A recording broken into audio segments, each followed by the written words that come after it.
2025 2.0 വരുന്നുണ്ട് ധ്യാൻ ശ്രീനിവാസന്റെ. ഇതുവരെ കണ്ട ധ്യാനല്ല, വേറൊരു ധ്യാനാണ് ഇനി കാണാൻ പോകുന്നത്. അങ്ങനെ ഞാൻ തീരുമാനമൊക്കെ എടുത്ത് പുതിയൊരാളായി ഇതാക്കാൻ നിൽക്കുമ്പോ മലയാള സിനിമ സമരത്തിലേക്ക് ഞങ്ങളെ സംബന്ധിച്ചിടത്തോളം നമ്മുടെ ലക്കി ചാമാണ് ഇരിക്കുന്നത്. ഏത് നിങ്ങൾക്ക് ലക്കൊണ്ടേ കാണാൻ പറ്റും ചിലപ്പോ. ഒരു ദിവസം ഇങ്ങനെ വീട്ടിൽ വെറുതെ ഇരിക്കുമ്പോ എനിക്ക് ഒരു ഫോൺ കോൾ വരുന്നു. ആ ഡി ധ്യാന ധ്യാന ഒരു ദിവസമല്ല, പിറ്റേ ദിവസം ഷൂട്ട് തലേദിവസം രാത്രി. ചേട്ടാ ഞാൻ ചോദിക്കാൻ വരെ എപ്പോഴും എടുക്കും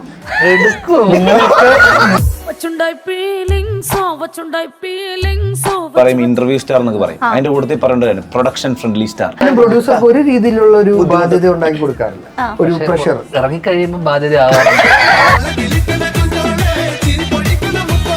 കോളേജിലെ പ്രോഗ്രാംസിലൊക്കെ ഒരു പ്രത്യേക തരം ഹാപ്പിനെസ് ഞാൻ നിങ്ങളിൽ കണ്ടു.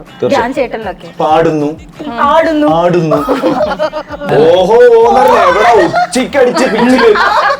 പക്ഷെ ഞാൻ കേട്ട് കഴിഞ്ഞപ്പോഴേ പുള്ളി ഇത്ര നന്നായിട്ട് അത് പാടി എനിക്കും തോന്നി. ശരിയാ, പക്ഷെ അത് പുറത്തിറങ്ങി ജ്ഞാപകം പാടിയപ്പോ മാറി. വിളവെടുപ്പിന്റെ പ്രോഗ്രാമിന് പോയ സമയത്ത് സെയ്ഫ് അലി ഖാനെ കുറിച്ചൊക്കെ ഇങ്ങനെ പരാമർശിച്ചിട്ടുണ്ടായിരുന്നല്ലോ. അപ്പൊ വെരി നെക്സ്റ്റ് ഡേ ആണ് അദ്ദേഹത്തിന് നിനക്ക് വിളിച്ചോ സൈഫ് അലി ഖാൻ? കേട്ടോ, അത് വെരി നെക്സ്റ്റ് ഡേ ആണ് പരാമർശിച്ചതിന്റെ വെരി നെക്സ്റ്റ് ഡേ ആണ് പുള്ളിക്ക് കുത്തിവെക്കുന്നത്. അച്ഛനാണോ സൈഫ് അലി ഖാനെ കുത്തിയത്? നിങ്ങള് പരാമർശിച്ചിട്ടുണ്ടായിരുന്നു. ഞങ്ങൾക്കല്ലേ കുത്തിയിട്ടുണ്ട്. നിങ്ങൾ ഇല്ലുമിനാറ്റി ആണ് ധ്യാൻ ചേട്ടനൊക്കെ അങ്ങനെയൊക്കെ പറയാം. ഞാനും എന്റെ അച്ഛൻ ഇലുമിനാറ്റി. നിങ്ങൾ എവിടെ പോകുന്നു? ജസ്റ്റ് കിടന്ന് വാചകം അടിക്കാതെ വേറെ വല്ലതും പഠിക്കും. അത് നീ കിട്ടാൻ വേണ്ടിട്ട് തുടങ്ങിയത്. സിനിമ എന്തായാലും അടിപൊളിയാണ്. എത്ര രൂപ ഷെയർ വരും? അത് അവളുടെ യൂട്യൂബ് ചാനലിൽ റിലീസ് ചെയ്യും. വാട്സാപ്പ് വഴി ഇംഗ്ലീഷ് പഠിക്കാൻ ഇംഗ്ലീഷ് കഫേ ഉള്ളപ്പോൾ ഇംഗ്ലീഷ് ഒരു വിഷയമേ അല്ല. English cafe presents you the perfect English. English cafe, we present you the perfect English. WhatsApp now 9633388575. Hello, എല്ലാവർക്കും വെറൈറ്റി മീഡിയയുടെ പുതിയൊരു ചർച്ചയിലേക്ക് സ്വാഗതം. ഞാൻ Mastani and this is our show Masti with Mastani. So ഇന്നത്തെ നമ്മുടെ ഗസ്റ്റുകൾ എനിക്ക് തോന്നുന്നു ഒരേപോലത്തെ യൂണിഫോം പോലെ ഇട്ടിട്ടാണ് അവർ വന്നിരിക്കുന്നത്. ആ കൈസേഹോ എന്ന ഫിലിമിന്റെ വിശേഷങ്ങളുമായി നമ്മുടെ സ്വന്തം ധ്യാൻ ശ്രീനിവാസൻ, അജു വർഗീസ്, ജീവ, നമ്മുടെയൊക്കെ സ്വന്തം വീണ. ലാസ്റ്റ് വീണ. ഞങ്ങളൊക്കെ ഒരേ തോണിയിലുള്ള ആൾക്കാരല്ലേ. എപ്പോഴും നമ്മൾ ഈ വർഷങ്ങൾക്ക് ശേഷം ഇവള് മറ്റേ സ്പീഡ് ജെറ്റിലാണ്. വർഷങ്ങൾക്ക് ശേഷം കാസ്റ്റ് ഇട്ടപ്പം സദാ പ്രണവൊക്കെ എഴുതിട്ട് ആൻഡ് നിവിൻ പോളി. അത് അവിടെ അവിടെ ഫസ്റ്റ് എന്റെ പേരാ. ഞാൻ ഏതാണ്ട് നടുക്ക, കുഴപ്പമില്ല. അതല്ല, അതിനിടെ പറഞ്ഞിട്ടില്ലേ ഒരേ തോണിയിലാണെന്ന്. യോട്ടിലാ. നീ തോണി അല്ലടാ, കണ്ണു വെച്ച് എനിക്കിപ്പോ ഒരു പുരോഗമനവും ഇല്ലടാ. അങ്ങനെ തന്നെ കിടക്കുക. Psychological move. ഇന്റർവ്യൂ ഓരോന്ന് മാലവാലാണല്ലോ. ഞങ്ങള് രാവിലെ ഒരു ഇന്റർവ്യൂ നടത്തിയ സ്ഥലം ഉണ്ടല്ലോ, ആ സ്ഥലത്ത് ആ പോകുന്ന സ്ഥലമൊക്കെ ഇവിടെ വിറ്റ സ്ഥലങ്ങൾ, ഒന്നെങ്കിൽ വാങ്ങാൻ പോകുന്ന സ്ഥലം കോടികളല്ലേ. ഞാനൊരു ഇൻകം ടാക്സ് ഡിപ്പാർട്ട്മെന്റിനെ വീട്ടിലേക്ക് സ്വാഗതം ചെയ്യുകയാണ്. ബൈപ്പാസിനടുത്ത് സ്ഥലം മേടിച്ചു. അവര് പോകുന്നത് ഇന്റർവ്യൂ മേടിച്ചിട്ടാ. തുറന്ന് കയറുമ്പോഴേക്കും വരെ കാത്തിരിക്കുകയായിരുന്നു. എങ്ങനെയാണ് ഇപ്പോഴത്തെ ഒരു അത് വിറ്റ്. പക്ഷെ നമ്മൾ എന്താ സംസാരിക്കാൻ വന്നേക്കണേ? പറയൂ, ആപ് കൈസേ ഹോ? അച്ഛാഹു ബെടിയ. അതിവൻ കുറച്ചു കാലമായിട്ട് പറയുന്ന സാധനം. സദാ പുതിയ എന്തെങ്കിലും ഉണ്ടോ? അപ്പോ ചേട്ടാ, സ്ക്രീൻ പ്ലേ, സ്ക്രിപ്റ്റ് ഒക്കെ ധ്യാൻ ശ്രീനിവാസൻ എന്ന് പറയുന്ന ആ മഹാന്റെ ആണ്. അതെ, പൊളിയാണ്, വേറെ ലെവലാണ്. കൂട്ടുകാരുടെ ലൈഫ് ഇൻസ്പയർ ചെയ്ത് ചെയ്തതാണോ? അങ്ങനെ എവിടെ കേട്ടു. ഏത് കൂട്ടുകാരൻ? ആ കൂട്ടുകാരൻ ഇതുവരെ ഇത് അറിഞ്ഞിട്ടില്ല. അറിഞ്ഞിരുന്നെങ്കിൽ ഞാനിവിടെ ഇരിക്കില്ല. അവരെന്നെ ആളെ വെച്ച് തല്ലിച്ചേനെ. അതെന്താ? അങ്ങനെയാണ് ഈ കഥയുടെ ഒരു പോക്ക്. ഇവന്റ്ഫുൾ ആയിട്ടുള്ളൊരു കഥയാണ്, സ്റ്റോറിയാണ്. കാരണം ആ കൂട്ടുകാരന്റെ ബാച്ചിലേഴ്സ് പാർട്ടിക്കിടയിൽ നടന്ന ഒരു കുൽസിത പ്രവൃത്തിയും അതുമായിട്ട് ഉണ്ടാവുന്ന പ്രശ്നങ്ങളൊക്കെയാണ് സിനിമയുടെ ഒരു ആകത്തുക. ഇപ്പൊ മനസ്സിലായില്ലേ എന്തുകൊണ്ടാ എന്നെ വിളിച്ചതെന്ന്? ജാൻചേട്ടൻ പറഞ്ഞ കുൽസിത അത് ഞാൻ correct ചോദിച്ചു പോയി. എനിക്ക് അറിയാം ഇത് അല്ലെങ്കിൽ വരും. ഒരു ആവശ്യമില്ലാതെ പോയത് ഏണി വെച്ച് പിടിച്ചു. അതുകൊണ്ടാണ് എന്നെ വിളിച്ചത് ഞാൻ പറഞ്ഞില്ല. അല്ല ഇപ്പൊ മനസ്സിലായില്ലേ എന്ന് ചോദിച്ചത്. വളരെ മോശമായ ഒരു പ്രവൃത്തിയെ പറയുന്നത്. മനസ്സിലായില്ല. ഞാൻ അതിനാണ് എന്നെ വിളിച്ചത്. കുറച്ച് ഗമയുള്ള വാക്കല്ലേ ഇരിക്കട്ടെ എന്ന് വിചാരിച്ചു. ഇങ്ങനെ എക്സ്പോസ്ഡ് ആവുന്നു. അതുകൊണ്ടാ ഞാൻ ബിഗ് ബോസ് ആ ചെയറാ നല്ലത്. ഓക്കെ, ഇപ്പോ ഞാൻ ധ്യാൻ ചേട്ടന് കുറെ ഇന്റർവ്യൂസ് എടുത്തിട്ടുണ്ടെങ്കിൽ ആദ്യമായിട്ടാണ് ഇങ്ങനെ ഒരു പ്രൊമോഷൻ കാണുന്നത്. ടീഷർട്ടൊക്കെ ഇട്ട്. ഞങ്ങളുടെയൊക്കെ സൈസിന് പറഞ്ഞ എന്നാ കിട്ടിയത്. സത്യം. ഇത് ആരുടെ ഐഡിയ ആയിരുന്നു? ചേട്ടന്റെ സ്വന്തം ഐഡിയ?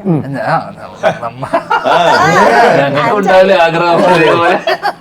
RRR-ന് അവര് ഇട്ട പോലെ ഞങ്ങൾക്ക് ഉണ്ടല്ലോ, ഞങ്ങളുടെ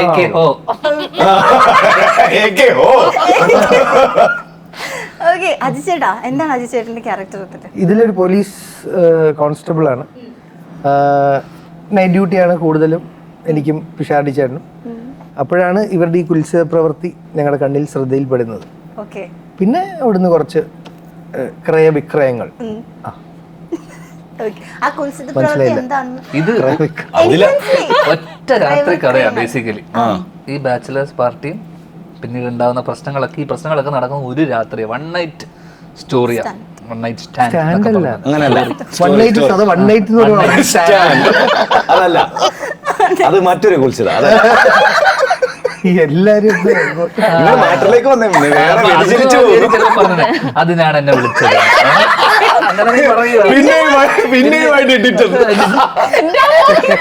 അതില്ലേ, ഞാൻ കല്യാണം കഴിഞ്ഞ് മാന്യമായി ജീവിക്കുന്ന ഒരാളാണ്. മൂന്ന് പേരും കല്യാണം കഴിഞ്ഞ് അതേപോലെ തന്നെ ഞാൻ കിട്ടിയിട്ടില്ലേ? ഞങ്ങൾ കെട്ടിയവരാന്ന്. മാന്യമായിട്ട് ജീവിക്കാന്ന്. ബേസിക്കലി ഞങ്ങള് മൂന്നുപേരും കല്യാണം കഴിച്ചിട്ടുണ്ട്, പക്ഷെ മാന്യമായിട്ടല്ല. അങ്ങനെ ഉണ്ട് ഇല്ലേ നിങ്ങൾക്ക്? എനിക്ക് തോന്നുന്നില്ലേ? ഇല്ല, ഇവര് പാവങ്ങള്. എനിക്ക് വിട്ടേക്കാം. ചേച്ചി ഡീസന്റ്, എല്ലാരും ഡീസന്റ്, ഞാനും. ഓക്കെ, ഇതിപ്പോ ബാച്ചിലർ പാർട്ടി അതിന്റെ ഇടയിൽ സംഭവിക്കുന്ന കാര്യങ്ങളൊക്കെ ഈ ആപ് കൈസേ ഹോ എന്നുള്ള ഒരു പേര് ഒരു പാൻ ഇന്ത്യൻ റീച്ച് കിട്ടാൻ വേണ്ടിട്ട്. തീർച്ചയായിട്ടും ഇന്നത്തെ മാറുന്ന മലയാള സിനിമയുടെ ഒരു കാലയളവിൽ ഇതേപോലത്തെ ഒരു ഹിന്ദി പേരിട്ടത് അതിന് തന്നെയാണ്. OTT-യിലൊക്കെ വരുമ്പോൾ നോർത്ത് ഇന്ത്യയിലുള്ള ധ്യാന്റെ ഫാൻസിന് ആസ്വദിക്കാൻ വേണ്ടി. അവര് ബീഹാർ, പാൻ ഇന്ത്യൻ സിനിമകൾ ആകെ ഓടുന്നത് പഞ്ചാബിലും ബീഹാറിലും ആണെന്ന് ആരോ പറഞ്ഞായിരുന്നു ഈ അടുത്ത്. അപ്പൊ ആ ഫാൻസിനെ നോക്കിയിട്ടാണ്. അവിടെ എനിക്കൊരു വേറൊരു ഫാൻ ബേസ് തന്നെ ഉണ്ടെന്ന്. ഭോജ്പൂരില് പുതിയ പിന്നെ ഫാൻസ് ഘടകം തുടങ്ങാൻ പോകുന്നു. ഭോജ്പൂരി ഘടകം. കാര്യോട്ടാ, ആ രാജുഭായ് ആണ് അതിന്റെ പ്രസിഡന്റ്. എല്ലാ ഭായിമാർക്കും ഒരു രാജുഭായ് ഉണ്ടാവുമല്ലോ. അത് നീ വാങ്ങും. ഉദ്ദേശിച്ച ചുമ്മാ ഒരു പേരാട്ടോ, ചുമ്മാ ഒരു പേരാട്ടോ. അല്ലെങ്കിൽ മഹേഷ് ഭായ്. മഹേഷ് ഭായ്, ജഗ്ഗു ഭായ്. ഇപ്പൊ ധ്യാൻ ചേട്ടന്റെ എനിക്ക് തോന്നുന്നു കുറെ നാൾക്ക് ശേഷമാണ് ഇപ്പൊ ഒരു മുഖാമുഖം ഇരിക്കുന്നത്. അപ്പൊ ഒരു മാസമായി രണ്ടാഴ്ചയോളായി.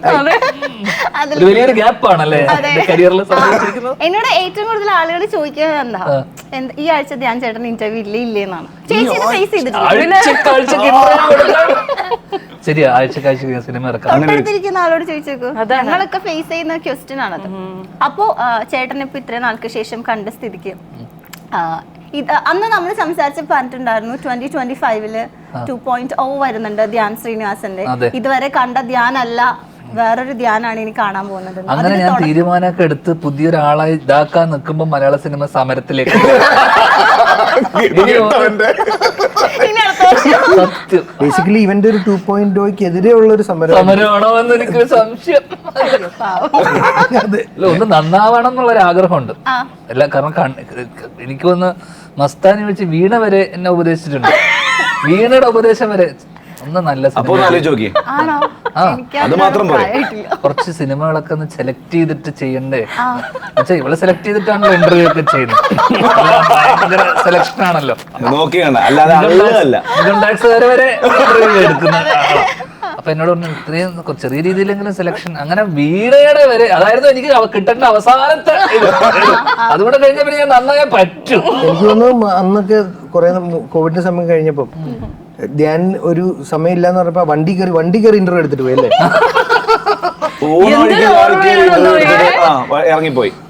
എനിക്കും ധ്യാനം ഇല്ലാത്ത ഓർമ്മയാ അജു ചേട്ടന്. അജു ചേട്ടനെ ക്യാൻവാസ് ചെയ്തിട്ടുണ്ടോ സെറ്റില് ഇന്റർവ്യൂ തരണം എന്നൊക്കെ പറഞ്ഞു പേഴ്സണൽ? ഇല്ല, ആര് ഞാനോ? നമ്മുടെ ഇന്റർവ്യൂ ഒന്നും റീച്ച് ഇല്ലല്ലോ. അല്ല, ആ കൈസേ അല്ല. എനിക്കൊരു കാര്യം പറയാൻ, അതൊരു കായ്ബലമുള്ള വൃക്ഷമല്ല. ആ കൈസേഹോടെ സെറ്റില് ഞാൻ ഈ മനുഷ്യനെ കണ്ടിട്ടില്ല. അതെന്താ? ബിക്കോസ് എനിക്കൊരു 1/2 ദിവസേ തന്നുള്ളൂ. അത് സത്യാണോ? ഞാൻ കണ്ട അന്ന് മുതൽ ചേച്ചി പറയാം കരയുന്നതാ. എനിക്ക് 1/2 ദിവസേ ഉള്ളൂ. ചാർട്ട് പ്രകാരം 1/2 ദിവസവും ഇല്ല. 1 മണിക്ക് വീണ വരുന്നു പോകുന്നു, വരുന്നു, നിൽക്കുന്നു, റെഡിയായി വന്ന് നിൽക്കുന്നു, ആക്ഷൻ, ഇത്രേ ഉള്ളൂ. പക്ഷേ 1/2 ദിവസമായി, 3/4 ദിവസമായി, നൈറ്റായി, ബ്രേക്ക്ഫാസ്റ്റ് കഴിച്ച് ലഞ്ചും കഴിഞ്ഞിട്ട് ഡിന്നറും കഴിഞ്ഞിട്ടാ പോയെ. ഉച്ചക്ക് ചെക്ക് ഇൻ ചെയ്യേണ്ട ഫോറിനേഴ്സ് ഒക്കെ ഒന്ന് വെയിറ്റ് ചെയ്യുക. ആ കൈസയോ സന്തോഷമായി. ഞാൻ ചോദിക്കട്ടെ, ഇപ്പൊ ഒരുപാട് ഇന്റർവ്യൂസ് എടുത്തിട്ടുണ്ട് വീണ ചേച്ചി. അപ്പോ ഏത് നിമിഷത്തിലാണ് തോന്നിയത് അവതാരികയിൽ ഒരു നടി ഉണ്ടെന്ന്?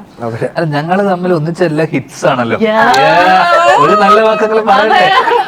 ആദ്യമായിട്ടാണ് അപ്പൊ വീണയെ വെച്ച് പിടിച്ചല്ല, നമ്മളെല്ലാം നന്നായിട്ടല്ലേ പറയാം. ബാക്കി പറയട്ടെ. വല്ലപ്പോഴും ഞങ്ങൾക്കിടയിൽ ഒരു വിജയ ഫോർമുല ഉണ്ട്. അപ്പൊ എന്തൊക്കെ പറഞ്ഞാലും ഞങ്ങളുടെ നടുക്ക് ഇരുത്തിയിരിക്കുന്ന എന്തിനാ? കൊല്ലാൻ വേണ്ടി മാത്രല്ല. ഞങ്ങളെ സംബന്ധിച്ചിടത്തോളം നമ്മുടെ ലക്കി ചാമാണ് ഇരിക്കുന്നത്. ഏത് അത് കാണാം. ലക്കിയാണോ? 28-ാം തീയതി എന്തായാലും പോയി കാണണം കേട്ടോ. അപ്പൊ മനസ്സിലാവും എത്രമാത്രം ലക്കിലാണ് എന്നെ അവിടെ പ്രതിഷ്ഠിച്ചേക്കുന്നതെന്നും. നിങ്ങൾക്ക് ലക്കൊണ്ടേ കാണാൻ പറ്റും ചിലപ്പോ. ശ്രദ്ധിച്ചിരിക്കണം, ഒരു മിന്നായം പോലെ അത് തിയേറ്ററിൽ കാണുന്ന എത്ര പേർക്ക് ലക്കുണ്ടെന്ന് നോക്കാം. ഒരാൾക്ക് 1ാം സമ്മാനം വെച്ച് എന്നെ തിയേറ്ററിൽ നിന്ന് ഫോട്ടോ എടുത്ത് അയച്ചു തരുന്നവർക്ക് മിഠായി സമ്മാനം ഞാൻ അയച്ചു. കഴിഞ്ഞ ദിവസം അവിടെയൊക്കെ പോയപ്പോ പറയുന്നുണ്ട് എല്ലാവരും എന്റെ പെർഫോമൻസ് കണ്ടിട്ട് ഫീഡ്ബാക്ക് അറിയിക്കണം. പിന്നെ എനിക്ക് മനസ്സിലായടാ, എന്നെ എല്ലാ റോളും കട്ട് ചെയ്ത് കളഞ്ഞത്. അങ്ങനെ പറഞ്ഞാൽ മതി. ഒരു സീൻ ഉണ്ടായിരുന്നു, അത് കട്ടായെന്നാ തോന്നുന്നു. 7 സെക്കൻഡ് ഒരു സീൻ, അതിപ്പോ 3.5 ആയിട്ട്.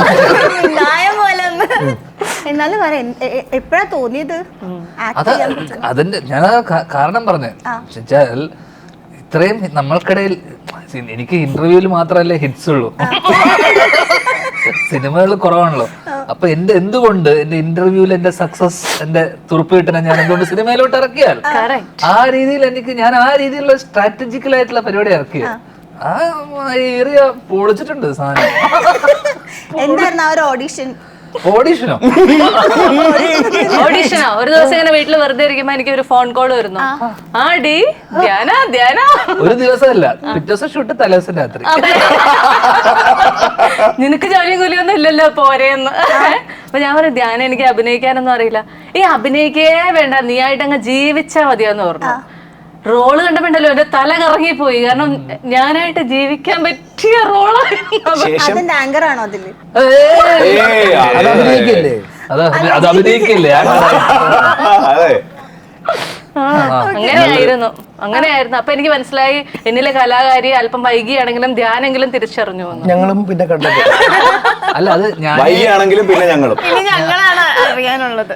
എനിക്ക് തോന്നുന്നു ഞാനേ തിരിച്ചറിയുള്ളൂ. തിരിച്ചറിഞ്ഞു അടി ഉറപ്പാണ്. അങ്ങനെയായിരുന്നടാ. എങ്ങനെ ഉണ്ടായിരുന്നു ഇപ്പോ ഇന്റർവ്യൂ ചെയ്തിട്ട് ഇങ്ങനെ ഒരുമിച്ച് അഭിനയിച്ച് ഇപ്പൊ ഈ സീറ്റിൽ നിന്ന് ആ സീറ്റിലേക്കുള്ള ഒരു മാറ്റം? ഭയങ്കര ബുദ്ധിമുട്ടാണ് ഇവിടെ വന്നിട്ട് നമ്മൾ ആൻസർ പറയാന്ന് പറയുന്നത്. ക്വസ്റ്റ്യൻ ചോദിക്കണ കുറച്ചുകൂടെ എളുപ്പം അങ്ങനെ എനിക്ക് തോന്നുന്നുണ്ട്. ആണല്ലേ? അതെ, എല്ലാവരുടെയും ജീവിതത്തിലോട്ട് എത്തി നോക്കാൻ ജീവിക്കുന്നവരുടെ പാട് അവർക്കെല്ലാം അറിയാം. കറക്റ്റ് ആയിട്ടാ. ഇത് കഴിഞ്ഞിട്ട് ഈ പ്രൊമോഷൻസ് ഒക്കെ കഴിഞ്ഞിട്ട് ചിലപ്പോ കേട്ടോ, എനിക്ക് ഒരു ഉറപ്പില്ല, ഒരു 0.1% ഉറപ്പുള്ളൂ, ചിലപ്പോ ഒരു വീണ 2.0 കാണാൻ പറ്റും.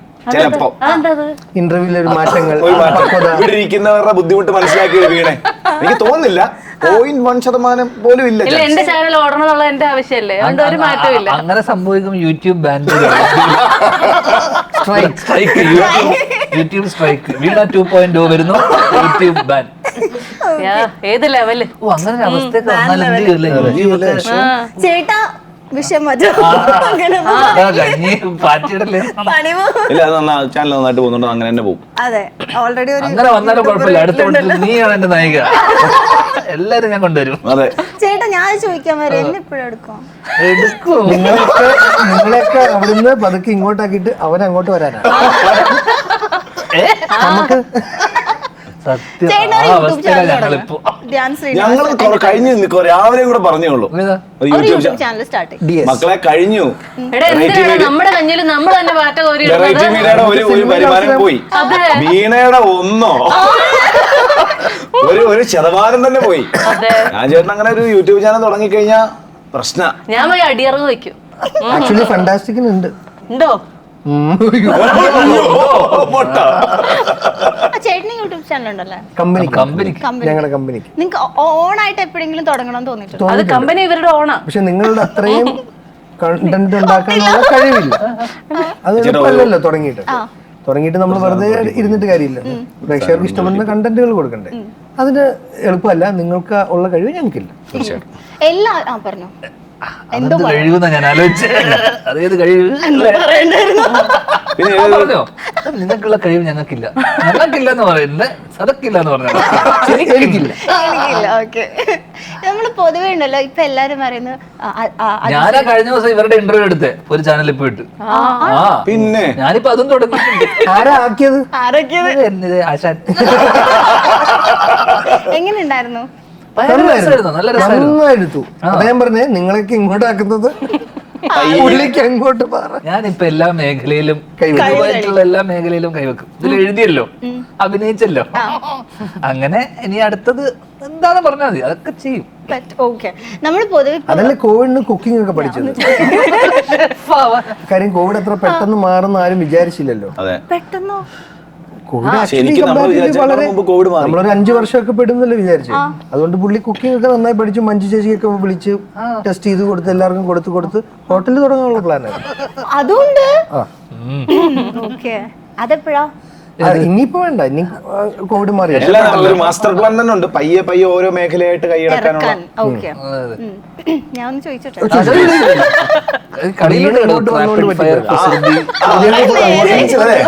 ഗെയിംസ് ഒക്കെ ഉണ്ട്. ഗെയിംസ് ഫേമസ് പിന്നെ മസ്താനി പേരിട്ട ഞാനാ.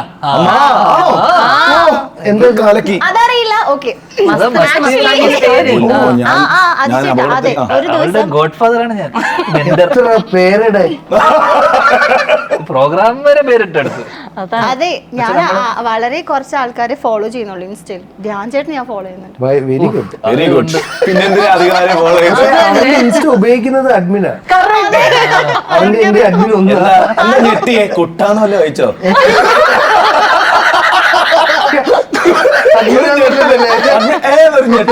കുട്ടാ ഇല്ല. ഓക്കെ. അപ്പൊ പൊതുവെ ഇപ്പൊ എല്ലാരും പറയുന്നത് എന്താ വെച്ചാൽ അജു ചേട്ടൻ ഇങ്ങനെ സീരിയസ് റോളൊക്കെ ചെയ്ത് അജു ചേട്ടന്റെ ആ ഒരു കോമഡി ഒക്കെ പോയി എന്ന് പറയുന്നുണ്ട്. ജീവിതത്തിൽ സീരിയസ് ആവുന്നുണ്ടെന്നല്ലേ? അത് ഞങ്ങൾക്ക് അഭിപ്രായമുണ്ട്. ഇപ്പൊ ഇന്ന് സീരിയസ് ആയിരുന്നോ? ഇല്ല, ഞാൻ പേടിച്ചിരിക്കുന്നു. ഞാൻ പറഞ്ഞു അജു ചേട്ടൻ ഇത്രയും ആരാ ബോധം പറഞ്ഞുണ്ടാക്കിയേ? പക്ഷെ കഴിഞ്ഞ ഒരു 10 ദിവസം മുൻപ് അല്ല ഒരു 10 ദിവസം മുമ്പ് ഒരു ഇന്റർവ്യൂല് ചേട്ടൻ ഭയങ്കര സീരിയസ് ആയിട്ട് ഇങ്ങനെ ഞാൻ കണ്ട് പ്രകൃതിയെയും മണ്ണിനെയും മനുഷ്യനെ കുറിച്ചൊക്കെ ഭയങ്കര അതിനെ കുറിച്ചുള്ള ചോദ്യം വന്നു. അപ്പൊ പിന്നെ നാച്ചുറലി അതിനെ കുറിച്ച് ഉത്തരം പറയാം. അത്രേ ഉള്ളൂ. കണ്ടു നോക്ക്, വേറെ കണ്ടു നോക്ക്. ബുദ്ധിയില്ലാത്ത നിങ്ങളെ കാണാം. പൊതുവില്ലാത്തവരെ കൂടെ കൂടുമ്പോ പൊതുവില്ലാത്തവരെ പെരുമാറും. ഇപ്പൊ മസ്താനി പാസ് ചെയ്യുന്ന വൈബാണ് ഞങ്ങൾ തിരിച്ചു തരുന്നത്. അല്ലേ ആ വൈബിനെ കുറിച്ച് എന്താ പറയാ? ഫൺ വൈബ്, ചിൽ വൈബ്സ്. ഓക്കെ, അപ്പൊ ജീവചേട്ടിലേക്ക് വരുമ്പോ എന്താണ് ഇതിന്റെ ക്യാരക്ടർ? ഇതിൽ എന്താ ചെയ്തേക്കുന്നത്? നീ ഇതിനാണ് ഇവിടെ വന്നെന്ന് പോലും മറന്നു പോകുന്നത്. താങ്ക്യൂടാ. ഇതില് പിന്നെ വീണയോട് പറഞ്ഞ അതേ ഡയലോഗാണ് പറഞ്ഞത്. നീ വന്നാ മതി, നീ നീയായിട്ട് നിന്നാ മതി എന്ന് പറഞ്ഞു. ശേഷം സ്ക്രീനിൽ ഡ്രസ്സും കൂടെ കൊണ്ടുവരണം. എന്നോടും പറഞ്ഞു നിന്റെ ഡ്രസ്സൊക്കെ നീ തന്നെ കൊണ്ടുവരണം എന്ന് പറഞ്ഞു. പിന്നെ റോളും കൊടുത്തിട്ട് കോസ്റ്റ്യൂം അതൊന്നുമില്ല. അതായത് അത്രയും അവർ കഥാപാത്രത്തെ മനസ്സിലാക്കി അവർ തിരഞ്ഞെടുക്കട്ടെ. കാരണം അവരുടെ വേഷങ്ങൾ പോലും അവര് സ്വന്തം ഡ്രസ്സിലാകുമ്പോ അവര് വേറെ തന്നെ ഒരു കംഫർട്ട് ലെവലെത്തും. അത് ശരിയാണ്. നമ്മള് നടന്മാർക്ക് ഡ്രസ്സ് ചൂസ് ചെയ്യാൻ കൊടുക്കുമ്പോൾ അവർ കഥാപാത്രത്തെ എത്ര മനസ്സിലാക്കിയെന്ന് പുള്ളി മനസ്സിലായില്ലേ? ഞങ്ങൾ വളരെ നന്നായിട്ട് മനസ്സിലാക്കി. ആകെ 2 ഡ്രസ്സുകൾ, ഒരു രാത്രി നടക്കുന്ന കഥയ്ക്ക് 2 ഡ്രസ്സ്, ഒന്ന് വീട്ടിലും ഒന്ന് പുറത്തും. അപ്പൊ അത് എത്ര ബഡ്ജറ്റ് ഫ്രണ്ട്ലി സിനിമയാണെന്നൊന്ന് ആലോചിച്ച് നോക്കിയേ. സത്യം. തീർച്ചയായിട്ടും ബജറ്റ് ഫ്രണ്ട്ലി ബജറ്റ് ഇല്ല. ഞാൻ ഓർക്കുന്നുണ്ട് ആപ് കൈസയ്ക്ക് എന്നെ പിക്ക് ചെയ്യാനൊക്കെ ധ്യാന വന്നേ. സാധാരണ പ്രൊഡക്ഷൻ വണ്ടി വരും. അല്ല ഇതിന്റെ ലൈൻ പ്രൊഡക്ഷൻ ഞാൻ ഓർക്കുന്നുണ്ട് അവിടെ ആരോ പ്രൊഡക്ഷനിലെ ചേട്ടനെ കാണാഞ്ഞപ്പോ ചായ ഗ്ലാസ് കൊടുത്തപ്പോ ധ്യാൻ ഉടനെ അത് വാങ്ങിച്ചിട്ട് പോയി അതെടുത്തു വെച്ചു. നല്ല കാര്യമായിട്ട് ഞാൻ പറയുന്നത്. കാര്യം ഞാൻ മറ്റ് ആൾക്കാരോട് ധ്യാനെ കാസ്റ്റ് ചെയ്യുമ്പം തമാശക്ക് നമ്മൾ പറയെങ്കിലും അതിൽ ഭയങ്കര ഒരു ഇൻട്രസ്റ്റിംഗ് ഫാക്ട് എന്താണെന്ന് വെച്ച് കഴിഞ്ഞാൽ അദ്ദേഹം ഇപ്പൊ ഡയറക്ടർക്ക് എന്തെങ്കിലും ഒരു ഹെൽപ്പ് വേണമെങ്കിൽ ചെയ്തു കൊടുക്കും. എഡിറ്ററിന് ഹെൽപ്പ് ആവശ്യപ്പെട്ടാൽ ചെയ്തു കൊടുക്കും. പ്രൊഡക്ഷൻ സൈഡിൽ ഇപ്പൊ അവർക്ക് ഫണ്ട് എന്തെങ്കിലും ഇഷ്യൂ ഉണ്ടെങ്കിൽ പുള്ളി കയ്യിൽ നിന്ന് കൊടുക്കും. ഇങ്ങനത്തെ ഒരു നടനെ ഞാൻ ജീവിതത്തിൽ കണ്ടില്ല. നിങ്ങളൊക്കെ എപ്പോഴും പറയും ഇന്റർവ്യൂ സ്റ്റാർ എന്നൊക്കെ പറയും. അതിന്റെ കൂട്ടത്തിൽ പറയേണ്ടതാണ് പ്രൊഡക്ഷൻ ഫ്രണ്ട്ലി സ്റ്റാർ. പ്രൊഡ്യൂസർക്ക് ഒരു രീതിയിലുള്ള ഒരു ബാധ്യത ഉണ്ടാക്കി കൊടുക്കാറില്ല, ഒരു പ്രഷർ. ഇറങ്ങിക്കഴിയുമ്പോ ബാധ്യത ആവാറുണ്ട്. എങ്ങനെയും നടക്കുന്ന സമയത്ത് ഒരു പ്രശ്നമില്ല, ബാധ്യതയില്ല. പണം എന്ന് പറഞ്ഞാൽ അത് ഒരാളുടെ മാത്രം കയ്യിലല്ല, Predict ചെയ്യാൻ പറ്റില്ല. പ്രേക്ഷകന്റെ കയ്യിലല്ല. ഓക്കെ, ഇപ്പോ നിങ്ങളിപ്പോ കോളേജിലൊക്കെ പോയിട്ട് ഭയങ്കര അടിച്ച് തിമിർത്ത് ഫുൾ ആറാടുകയായിരുന്നു കോളേജിലേക്ക്. പക്ഷെ എനിക്ക് തോന്നുന്നു കൂടുതൽ ആ ഒരു സ്ക്രീൻ സ്പേസ് കുറച്ച് കൂടുതൽ എടുത്തത് ജീവചേട്ടനാണോ? അവൻ എടുക്കാം, കാരണം അവൻ ഇതിനായിട്ട് ഇറങ്ങി പുറപ്പെട്ട ആളാണ്. പിന്നല്ലേ ജയിക്കാൻ വേണ്ടി. കാരണം ഒരു ബാഗും കൊണ്ടാ വരുന്ന ഒരു കിറ്റ്, മനസ്സിലായില്ലേ? ആ ബാഗിനകത്ത് ഷൂസ്, ചെരുപ്പ്, വാച്ച്, മറ്റേ ഇതിനകത്ത് മറ്റേ ബോയിങ്ങിൽ പറഞ്ഞ പോലെ ഫുൾ കിറ്റ് വരുന്നത്. വാനിറ്റി ബാഗ്, സ്റ്റൈലിസ്റ്റിനെ കൊണ്ടുവരട്ടെ ചോദിച്ചു, വേണ്ടെന്ന്. കോളേജ് പ്രൊമോഷൻസ് വേണ്ടെന്ന് പറഞ്ഞു. കാറിലെ സ്ഥലമില്ലാത്തോണ്ടല്ലേ അതിനെ എടുത്തോണ്ട് വന്നേ. കാരണം ഞാൻ മറ്റേ 2.0 അല്ലല്ലോ. എങ്ങനെയും ഒന്ന് കേറാം, എങ്ങനെയും പിടിച്ച് കയറട്ടെന്ന് വിചാരിച്ച് ഉള്ള ഡ്രസ്സൊക്കെ എവിടെയും വിടണ്ടേ. അതെന്നിട്ട് റോഡ് സൈഡിലൊക്കെ വന്നിട്ട് ഷർട്ട് മാറിക്കൊണ്ടിരിക്കുകയായിരുന്നു. നമുക്കത് പറ്റില്ലല്ലോ. അതാണ് ഫ്രണ്ട്ലി, പ്രൊഡക്ഷൻ ഫ്രണ്ട്ലി. നമുക്ക് കാറിനകത്ത് ഒരു മരത്തിന്റെ സൈഡിലൊക്കെ നിന്ന് അങ്ങനെ രാജ്യത്തെ ഈ യാത്രയിൽ ഞങ്ങളും സ്വയം മറന്ന് കൊണ്ടിരിക്കുക. അതുകൊണ്ട് അവൻ കൊണ്ടുപോട്ടെ. പക്ഷെ എനിക്ക് തോന്നുന്നു ഈ കോളേജിലെ പ്രോഗ്രാംസിലൊക്കെ ഒരു പ്രത്യേകതരം ഹാപ്പിനെസ് ഞാൻ നിങ്ങളിൽ കണ്ടു. ഞാൻ ചേട്ടനിലൊക്കെ പാടുന്നു, ആടുന്നു, ഡാൻസ് കളിക്കുന്നു. ഞാൻ പിന്നെ ഇടയ്ക്ക് കോളേജിൽ പോകുമ്പോൾ ചെയ്യാറുണ്ട്. ഇവിടെയോ ഓഹോ എവിടെ ഉച്ചക്കടിച്ച് പിന്നില് എന്ത് സാധനമായിരുന്നു. പക്ഷെ ഞാൻ കേട്ട് കഴിഞ്ഞപ്പോഴേ പുള്ളി ഇത്ര നന്നായിട്ട് അത് പാടി തോന്നിപ്പോയി. എനിക്കും തോന്നി, ശരിയാ. പക്ഷെ അത് പുറത്തിറങ്ങി ജ്ഞാപകം പാടിയപ്പോ മാറി. എന്നാ എനിക്കൊരു അവസരം തരുമോ? ജ്ഞാപകം പാടാ പാളി കാണാനല്ലേ? മറ്റതിൽ അത്ര ക്ലിയർ ആയില്ല. ക്ലിയർ ആയിട്ട് വെള്ളി ക്ലിയർ ആയിട്ട് കിട്ടിയില്ലെന്നല്ലേ? എനിക്കൊരു ചേച്ചി സംസാരിച്ചോണ്ട് അങ്ങോട്ട് ക്ലിയർ ആയില്ല. സൈലൻസ്. ഇത് മാത്രം വരും എനിക്ക് ഫ്യൂച്ചർ. കാരണം ഞാൻ ആക്ച്വലി സത്യം 2.0 അതുകൊണ്ട് കുക്കിംഗ്, ഡാൻസ്, ഇന്റർവ്യൂയിങ് എല്ലാം ഉണ്ട്, എല്ലാ സാധനവും ഉണ്ട്. ഞാനിപ്പോ ഇറക്കി വിട്ടാലും പോവില്ല എന്നുള്ള തീരുമാനം. പിടുത്തം കിട്ടില്ല, അതുകൊണ്ടാണ് സ്ട്രൈക്ക് വിളിച്ചത്. കാരണം ഞാനിപ്പോ ഒരു അസോസിയേഷന്റെ മാത്രം മെമ്പർ അല്ല. Producer association, FEFKA, singers union, writers union, ആർട്ടിസ്റ്റൻസ് എല്ലാ യൂണിയനിലുള്ള ഒരു മെമ്പർ ഞാൻ മാത്രമേ ഉണ്ടാവും. പുറത്താക്കാൻ പറ്റൂല. പറ്റില്ല. പക്ഷെ ഏതെങ്കിലും യൂണിയനിൽ പോവാറുണ്ടോ? യൂണിയനിൽ അങ്ങനെ പോകാനായിട്ട് എന്താ യൂണിയൻ കടയോ? അല്ല, ഞാൻ ഇന്നുവരെ പറഞ്ഞാൽ ഒരു ഗ്രൂപ്പ് ഓഫ് ആളുകൾ ഡെയിലി പോകണ്ട അവിടെ. ആണല്ലേ? പക്ഷെ ആ ഗ്രൂപ്പ് ഓഫ് ആൾക്കാരിൽ എപ്പോഴെങ്കിലും ഞാൻ ധ്യാനം കണ്ടിട്ടില്ലല്ലോ. നീ ആ ഗ്രൂപ്പിലുണ്ടോ? അല്ല, നമ്മൾ അമ്മയുടെ ഷോയിൽ ഇപ്പൊ ഈ നമ്മളമ്മ ചെയ്തപ്പം ഞങ്ങൾ ഒരുമിച്ച് സ്കിറ്റ് ചെയ്ത് ആണോ? ഫഹദിക്കയുടെ സ്കിറ്റ് അപ്ഡേഷൻ ഒന്നും കിട്ടുന്നില്ല. ഇല്ലടാ. ഇപ്പം മറ്റേ ആ കോണ്ടന്റിന് വേണ്ടിട്ട് അത് വിട്ടു. ഇപ്പൊ മറ്റേ ഞാൻ വിളിക്കുന്ന സമയത്ത് I was busy with some interviews and all, but പാവം എന്താ അറിയോ, കണ്ണ് വയ്യാഞ്ഞിട്ട് ഗ്ലാസ് വെച്ചിട്ട് പേടിച്ചിട്ടാ ഒരു കറക്റ്റ് വെച്ചു. പക്ഷെ വെച്ച കുഴപ്പമില്ല. വെച്ചോടാ.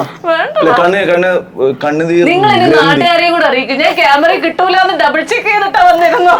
ഓക്കെ. എനിവേസ് ഒരെണ്ണം കൂടെ ചോദിക്കട്ടെ. ഇപ്പോ നമ്മളിപ്പോ റീസെന്റ് കണ്ടോ ചോദ്യങ്ങൾ വരുന്ന കണ്ടോ? എനിക്ക് ചോദ്യം ചോദിക്കണോ? ഞാൻ വീണ്ടും ആവർത്തിക്കുകയാണ്.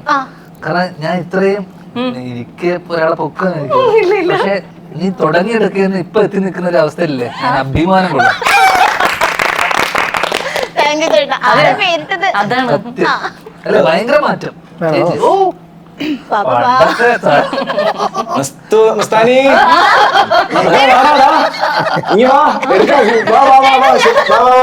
പക്ഷെ ഞാൻ മാത്രമേ അഭിമാനം കൊള്ളുന്നു എന്നുള്ളതാണ് എന്റെ ഒരു ധാരണ. എല്ലാവർക്കും അഭിമാനമുണ്ട്. ആണോ? അതല്ല ഞാൻ ഉദ്ദേശിച്ച മറുപടി. ചേട്ടാ, നമ്മളിപ്പോ രേഖാചിത്രത്തിന്റെ സക്സസ് മീറ്റിലെ ജഗദീഷ് അതാണ് ഞാൻ അത് ഓടില്ലേ? അത് ഞാൻ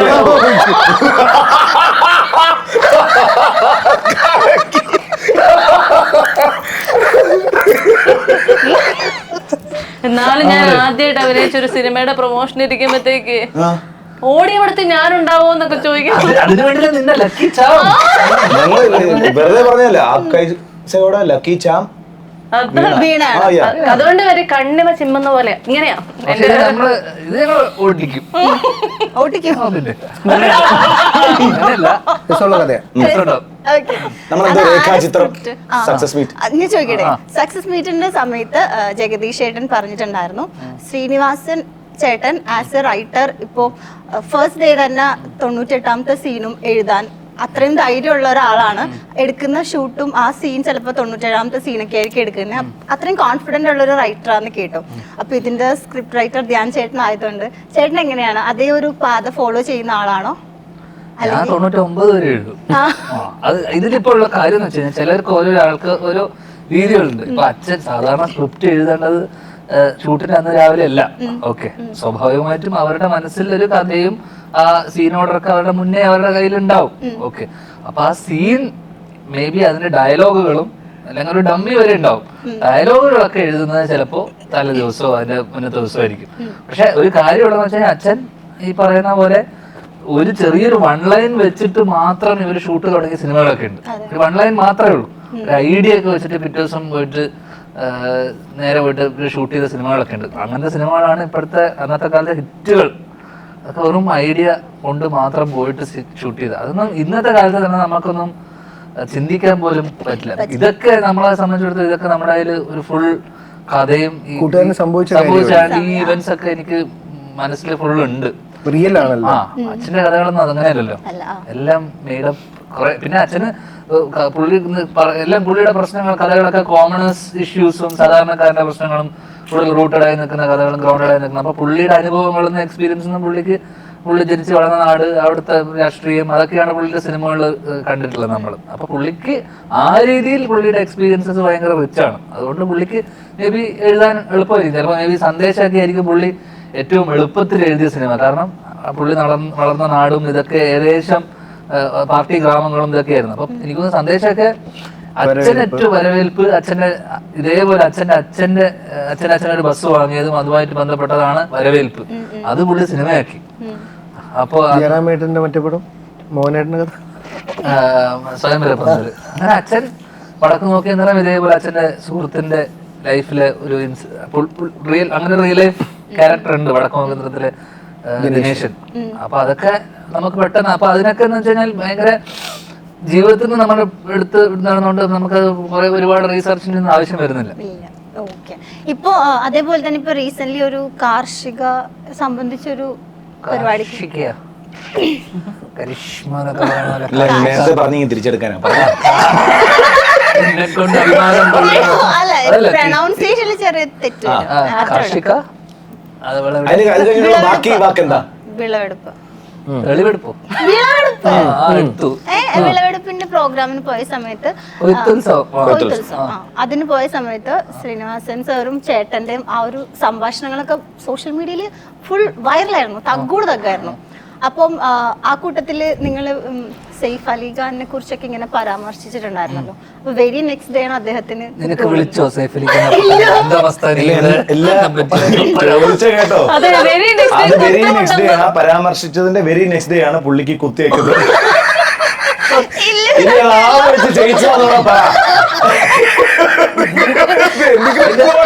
അച്ഛനാണോ സൈഫ് അലി ഖാനെ കുത്തിയത്? നിങ്ങള് പരാമർശിച്ചിട്ടുണ്ടായിരുന്നു. ഞങ്ങൾക്കല്ലേ കുത്തിയിട്ടുണ്ട്, കുത്തണല്ലോ ഞങ്ങളെ. അല്ല, അതിന്റെ നെക്സ്റ്റ് ഡേ ആണ് കുത്തിയിട്ടേ. അപ്പൊ സോഷ്യൽ മീഡിയയിൽ മൊത്തം അതായിരുന്നു, നിങ്ങൾ ഇല്ലുമിനാറ്റി ആണ് ധ്യാൻ ചേട്ടനൊക്കെ അങ്ങനെയൊക്കെ പറയാം. ഞാനും എന്റെ അച്ഛൻ ഇലുമിനാറ്റി പാവം ആരോഗ്യം വയ്യാതിരിക്കുന്ന ഇലുമിനാറ്റി ആണോ ചേട്ടൻ? അങ്ങനെയാണെങ്കിൽ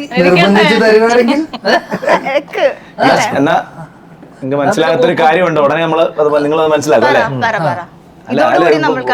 പലർക്കും ഇങ്ങനെ ശരിയായിരിക്കും, അല്ലെങ്കിൽ ഇങ്ങനെ ഇൻഡസ്ട്രിയിൽ പടം കിട്ടില്ലല്ലോ. അതെ, അല്ലേ? ആ പേടി ഉള്ളതുകൊണ്ടാണ് പടം കിട്ടുന്നത്. He's redefining the flow of Malayalam industry. Exactly. Parallel universe. Dhyan universe. Industry. അല്ല, ഞാനിപ്പോ ഒരു ബ്രേക്ക് എടുക്കുക. കാരണം ഇങ്ങനെ കുറെ ചുറ്റും ശത്രുക്കൾ.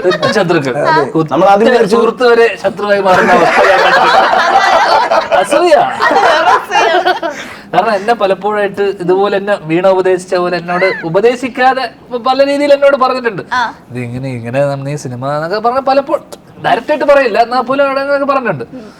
ഇപ്പോ എന്നോട് ഇടയ്ക്ക് വന്നിട്ട് പറയും, നീ ഫോളോ ചെയ്താണ് കറക്റ്റ്. ശരി.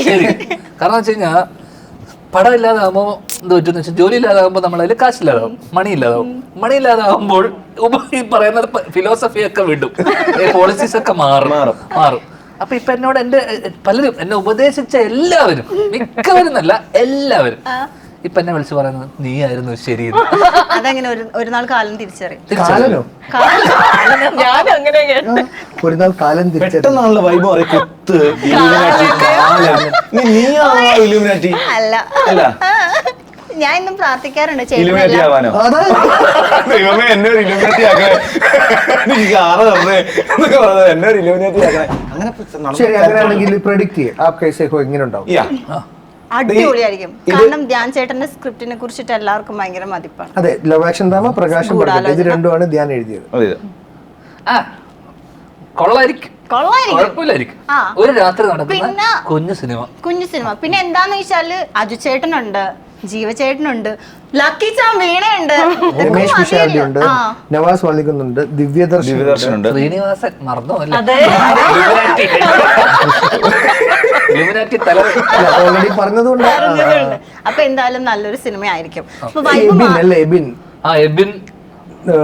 ദിവ്യൻ, ഒരുപാട് പേര്, സുധീഷ് ഏട്ടൻ, വരാത്ത ഒരുപാട്, പിന്നെ ഇഷ്ടം പോലെ ആർട്ടിസ്റ്റുകളുണ്ട്. തൻവി, സുരഭി, എല്ലാരും, സജി ചേട്ടൻ, സൈജു ഏട്ടൻ, സൈജു കുറുപ്പ്, സുധീഷ് ഏട്ടൻ, അങ്ങനെ ഉണ്ട് ഇഷ്ടം പോലെ. എന്തായാലും വൈബ് മാറി എന്ന് പറഞ്ഞതുകൊണ്ട് ഞാൻ പെട്ടെന്ന് ഒരു സെഗ്മെന്റ് വന്നിട്ട് നമുക്ക് വേണ്ട. എന്തായാലും സിനിമയുടെ പേര് ആപ് കൈസേ ഹോ എന്നാണല്ലോ. ഹിന്ദി നെയിമാണ്.